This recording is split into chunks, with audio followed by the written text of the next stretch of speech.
അപ്പോൾ self love ഭയങ്കര important ആണ് ഗൈസ്. ഇപ്പോൾ ഇന്നൊരു ദിവസം ഇങ്ങനെ ഒരു ഫ്രീ ആയിട്ട് ഇരുന്നപ്പോൾ എനിക്ക് ഭയങ്കര ഹാപ്പിയായി. ഞാൻ കുറച്ചു നേരം ഉറങ്ങി, കുറച്ചു നേരം ഞാൻ വായിച്ചു, മ്യൂസിക് കേട്ടു. അപ്പോൾ അങ്ങനെ നമ്മളൊരു ബ്രേക്ക് എടുക്കണം. എന്നാലാണ് നമ്മളൊന്ന് റീസ്ട്രക്ചർ ചെയ്യാൻ പറ്റും. നമ്മൾ ഭയങ്കര ഓക്കെ ആവും. ഹീല ആദിത്യ എടോ എന്തായി ഓഡിഷൻ? എന്തായി? ഇവിടെ ഒന്ന് വന്നിരിക്ക്. എന്തായി ഓഡിഷൻ? പോയ കാര്യം എന്തായി? പോയ കാര്യമൊന്നും ആയില്ലടോ. എന്തു പറ്റി? അവര് ചുമ്മാ ഇത്രയും വെയിലത്ത് നിന്നിട്ട് 30 സെക്കൻഡൊക്കെ പെർഫോം ചെയ്യാൻ തരുന്നു. 30 സെക്കൻഡ് പോരെ ഗൈസ്? ഒരു നല്ല ആക്ടർക്ക് 30 സെക്കൻഡ് ഒക്കെ ധാരാളമാണ് ഗൈസ്. 30 സെക്കൻഡ് ഒക്കെ തന്നിട്ട് പെർഫോം ചെയ്യാന്ന് പറയുമ്പോൾ നമ്മൾ ഭയങ്കര റഷിലായിരിക്കും ഗൈസ്. നമുക്ക് പെട്ടെന്ന് പെർഫോം ചെയ്യാൻ പറ്റിയെന്ന് വരില്ല. ഇവിടെ ഒരു 30 സെക്കൻഡ് മതിയോടോ. പിന്നെ തനിക്ക് 1 മണിക്കൂറൊക്കെ തരാൻ പറ്റുമോ? ഇപ്പൊ എല്ലാരും ഈ ഒരു കാസ്റ്റിംഗ് കോൾ തന്നെയല്ലേ വരുന്നേ. നല്ലൊരു ആക്ടർക്ക്, അനുഭവ സമ്പത്തുകളൊക്കെ ഉള്ള ഒരു ആക്ടർക്ക് 30 സെക്കൻഡ് തന്നെ ധാരാളമാണ് അയാളുടെ ക്യാരക്ടറിനെ കാണിക്കാൻ, അല്ലേ? ഞാൻ വായിച്ചിട്ടുണ്ട് ഗൈസ്, ഞാൻ ഇതൊക്കെ വായിച്ചിട്ടുണ്ട്. ആദിത്യൻ ഇത് ഇടയ്ക്കൊക്കെ ഒന്ന് വായിക്കണം. താൻ പറയുന്ന പോലൊന്നുമല്ല. എനിക്ക് ഒന്നും ചെയ്യാൻ പറ്റില്ല. അത് എനിക്ക് കഴിവില്ലാഞ്ഞിട്ടായിരിക്കും. എന്റെ കഴിവിനെ കുറിച്ച് തനിക്ക് എങ്ങനെ അറിയാം? അല്ല, ആദിത്യന് ഞാൻ കുറച്ച് ദിവസമായല്ലോ കാണാൻ തുടങ്ങിയിട്ട്. എന്റെ ഒരു ഒപ്പീനിയനില് ആദിത്യന് ഇങ്ങനെ ആക്ട് ചെയ്യാനുള്ള കഴിവൊന്നും എനിക്ക് തോന്നില്ല. സോറി ഗൈസ്, ഞാൻ കുറച്ച് സ്ട്രീറ്റ് ഫോർവേഡ് ആയിട്ടുള്ള ഒരാളാണ്. ആദിത്യന് അങ്ങനെ ആക്ടിങ്ങിനുള്ളൊരു എന്റെ ആക്ടിങ് സ്കില്ല് തനിക്ക് എങ്ങനെ അറിയാം? എന്നെ കുറച്ച് ദിവസമായിട്ട് കണ്ടിട്ടുണ്ടെന്ന് കരുതിയിട്ട് ഈ ഒരു ആക്ടേഴ്സിന് അവർക്കൊരു ക്യാരക്ടർ ഉണ്ടാവും. ഞാൻ ഇതൊക്കെ വായിച്ചിട്ടുണ്ട്. അപ്പൊ എനിക്ക് ക്യാരക്ടർ ഇല്ല എന്നാണോ? അല്ല, അങ്ങനെയല്ല. എനിക്ക് മൊത്തത്തിൽ ആദിത്യനെ കണ്ടിട്ട് ആദിത്യന് അങ്ങനെ ഒരു ആക്ടിങ് കഴിവുള്ള ആളാണെന്നൊന്നും എനിക്ക് തോന്നിയിട്ടില്ല. ഞാൻ സ്ട്രേറ്റ് ഫോർവേഡ് ആയതുകൊണ്ട് പറഞ്ഞതേ. ഓൾറെഡി ഞാൻ ഡൗൺ ആയി നിൽക്കണം. പിന്നെ എന്തിനാ എനിക്ക് എന്നെങ്ങനെ വീണ്ടും ഓക്കെ ഓക്കെ ഓക്കെ, ഒരു കാര്യം ചെയ്യും. ആദിത്യന് ഞാനൊരു ചാൻസ് തരാം. 30 സെക്കൻഡ് കൂടുതൽ ഞാൻ തരാം. ആദിത്യന് എന്തായാലും ഒന്ന് അഭിനയിച്ച് കാണിക്കും. എന്നാ ഞാൻ സമ്മതിക്കാം ആദിത്യന് ആക്ടിങ് കഴിവുണ്ടെന്ന്. ഞാൻ പിന്നെ പറയില്ല ആദിത്യന് കഴിവില്ല. ഞാനിപ്പോ അഭിനയിക്കാനുള്ള മൂഡിലൊന്നും അല്ല.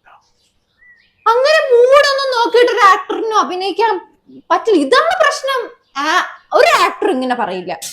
ആദ്യത്തിന് ഞാൻ ഇപ്പൊ ഒരു സംഭവം തരാം, ഒരു കോണ്ടെക്സ്റ്റ് ഞാൻ തരാം. അപ്പൊ ആദ്യത്തിന് അതിനനുസരിച്ച് ഒന്ന് അഭിനയിച്ച് കാണിക്കുക. അപ്പൊ ഞാൻ സമ്മതിക്കാം ആദ്യത്തിന് കഴിവുണ്ടെന്ന്. നമ്മുടെ പ്രേക്ഷകരെ സമ്മതിക്കും, അല്ലേ? ശരി, എന്താ പറ, ഞാൻ ചെയ്യാം. എന്നെ പ്രപ്പോസ് ചെയ്യ. സിമ്പിൾ അല്ലേ? പ്രപ്പോസൽ എന്ന് പറയുമ്പോ പ്രപ്പോസൽ എന്ന് പറയുമ്പോ പ്രപ്പോസ് ചെയ്യാൻ ഇഷ്ടമാന്ന് പറയാ. ഓക്കെ, റെഡിയാണോ? ഇത്ര ശ്വാസം ഒന്നും വലിക്കേണ്ട ആവശ്യമില്ല. ഒരാളെ പ്രപ്പോസ് ഞാൻ പ്രിപ്പയർ ചെയ്യാണ് ഗൈസ്. ഒരു ആക്ടർ ആകുമ്പോ ഒരു പ്രിപ്പറേഷൻ ടൈം ഒക്കെ വേണം. ചുമ്മാ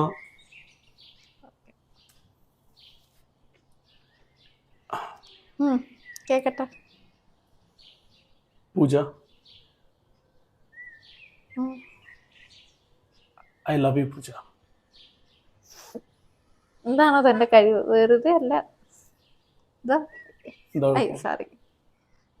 എന്താ കുഴപ്പം ഗൈസ്? പ്രപ്പോസ് ചെയ്യാൻ പറഞ്ഞു, പ്രപ്പോസ് ചെയ്തു. എന്താ പ്രശ്നം? ഒരു ഫീൽ വരട്ടടോ.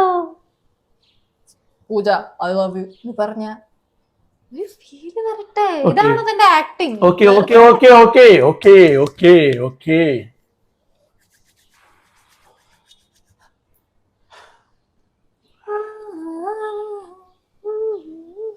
പൂജ, എടോ എനിക്ക് തന്നെ ഭയങ്കര ഇഷ്ടമാണ് ഗൈസ്. ഇതെന്നെ തിരിച്ചെന്നെ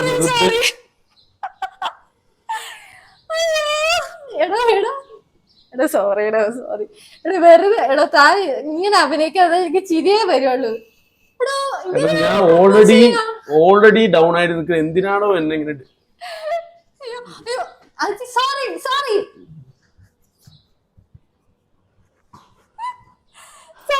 എടുത്ത് ഓ ഗൈസ് എനിക്ക് ചിരി വന്നു. ഇങ്ങനെ അഭിനയിക്കുന്ന ആർക്കാണെങ്കിൽ ചിരി വരില്ലേ? യോ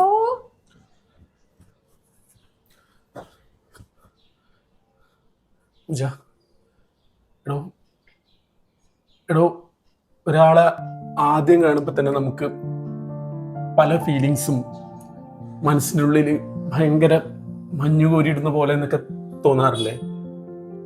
പക്ഷെ അങ്ങനെയൊന്നും എനിക്ക് തന്നെ കണ്ടപ്പോൾ തോന്നിയിട്ടില്ല. പക്ഷെ കുറച്ചു ദിവസം തൻ്റെ കൂടെ ഇവിടെ താമസിച്ചപ്പോൾ എടോ എനിക്ക് വല്ലാത്തൊരു ഫീലായിരുന്നു. ലൈക്ക് ഈ വീട് വരെ താൻ വന്നപ്പോഴാണ് ഒരു വീടായി മാറിയത്. ഓഫ് കോഴ്സ് ഞാൻ തൻ്റെ കൂടെ ഫൈറ്റ് ചെയ്തിട്ടുണ്ട്. ബട്ട് ഓരോ ഫൈറ്റ് ഞാൻ എൻജോയ് ചെയ്തിട്ടുണ്ടല്ലോ. എനിക്കറിയാം താനൊരു വേറെ ലെവലും ഞാനൊരു വേറെ ലെവലും ആണെന്ന് എനിക്കറിയാം. ബട്ട് എനിക്ക് പിരിയാൻ മനസ്സ് വരുന്നില്ലടോ. എനിക്കിതിന് ഭയങ്കര ഇഷ്ടമാണ്. I love U.